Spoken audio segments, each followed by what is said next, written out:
બ્રિજના બાંધકામનું tender કરવામાં આવ્યું છે। સામાન્ય સંજોગોમાં આવો મોટો પુલ એ 18 મહિનાની અવધિમાં એ પૂરો કરવાનો થતો હોય છે। ટાઈમ ફ્રેમ એની 18 મહિના હોય છે, પરંતુ આદરણીય મુખ્યમંત્રીશ્રીએ આ પુલ 3 માસમાં કાર્યવાહી ચાલુ કરી અને 12 માસમાં પૂરું કરવા માટેની ખૂબ ઝડપથી આ પુલ બને એના માટે એમને સૂચનાઓ આપી છે અને 12 માસની ટાઈમ લિમિટ સાથે આ પુલ પૂરો થાય એ પ્રમાણેની સૂચના એમના તરફથી આપવામાં આવી છે। ડિઝાઇન સર્કલના જે ઇજનેરો, પુલોના નિષ્ણાત, કન્સલ્ટન્ટ અને વર્તુળ અને ક્ષેત્રીય કચેરીઓના અધિકારીઓ શ્રી દ્વારા 1800થી વધુ નાના મોટા પુલોની સ્થળ મુલાકાત લઈ ઇન્સ્પેક્શન કરી જે પુલોમાં વધુ તપાસની જરૂર હોય એવા 133 પુલો સાવચેતીના ભાગરૂપે બંધ કર્યા છે ને 133 પુલો પૈકી 20 પુલો તમામ વાહનો માટે અને 113 પુલો ભારે વાહન માટે બંધ કરવામાં આવ્યા છે, જેના ઉપર હળવો ટ્રાફિક ચાલુ રહેશે। 133 બંધ કરેલા પુલોમાં નોન ડિસ્ટ્રક્ટિવ ટેસ્ટ કરાવી અને જરૂરિયાત મુજબ મરામત, મજબૂતીકરણ અને પુનઃ બાંધકામની કામગીરી યુદ્ધના ધોરણે ચાલુ કરાવવામાં આવી છે।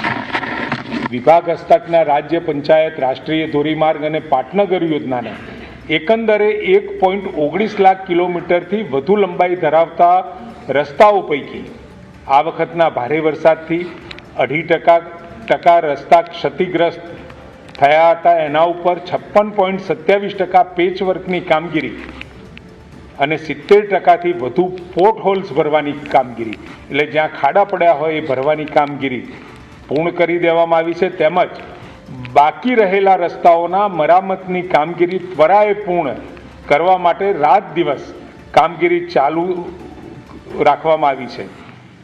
સીધા માર્ગદર્શન હેઠળ આદરણીય મુખ્યમંત્રીશ્રીના 4 દિવસમાં ગુજમાર્ગ એપ્લિકેશન પર યુઝર્સની સંખ્યા જે પહેલાં 10,767થી વધી અને 35,118 થયેલ છે, આમ 24,351 નાગરિકો 226%ના વધારા દ્વારા રજીસ્ટ્રેશન કરવામાં આવ્યા છે ને હજુ પણ આનો પ્રચાર પ્રસાર આપણે કરી રહ્યા છીએ, જેથી કરી રાજ્યમાં કોઈ પણ જગ્યાએ કંઈ નાની મોટી માર્ગની કે કોઈ બીજી મુશ્કેલીઓ હોય તો તાત્કાલિક રાજ્યનો નાગરિક આના ઉપર જાણ કરે, જેથી કરી તરત જ એ સૂચનાઓ જે સંબંધિત જે તે પંચાયતનો હોય તો પંચાયતમાં, સ્ટેટનો હોય તો સ્ટેટમાં અને NHIનો હોય તો NHIમાં એ સૂચનાઓ પહોંચાડી અને ઝડપથી નાગરિકોને સુવિધા પ્રાપ્ત કરવા માટેની આ એપ્લિકેશનનો વધુમાં વધુ ગુજરાતના નાગરિકો ઉપયોગ કરે। સાથે વરસાદની પરિસ્થિતિની સમીક્ષાઓ પણ કરવામાં આવી।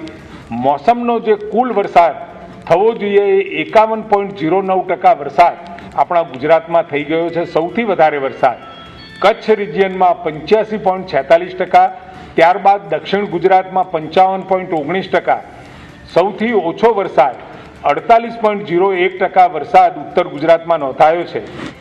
રાજ્યમાં સરદાર સરોવર નર્મદા નિગમ લિમિટેડનો હાલનો પાણીનો સંગ્રહ 1,76,942 મિલિયન ક્યુબિક ફીટ છે, જે કુલ સંગ્રહ ક્ષમતાના 52.96% છે।